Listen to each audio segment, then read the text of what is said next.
Pahalgam false flag operation के बाद भारत में भूचाल, नाकारा फौजी हिकमत अमली पर भारतीय फजाइया के अफसरान की तनज़्ज़ुली, इंटेलिजेंस नाकामी पर अपोजिशन रहनुमाओं की मोदी पर कड़ी तनकीद, भारतीय फौजी अफसरान को गद्दार कहने लगे। मज़ीद तफसील इस रिपोर्ट में।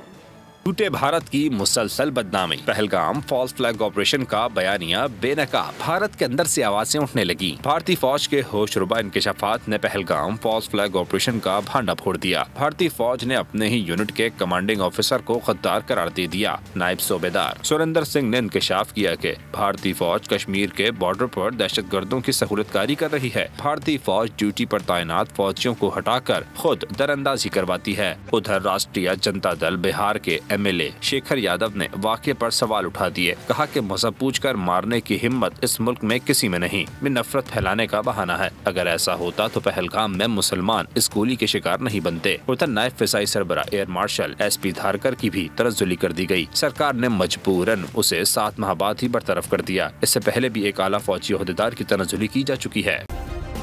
सब्सक्राइब करें और बेल दबाएं ताकि कोई खबर रह न जाए।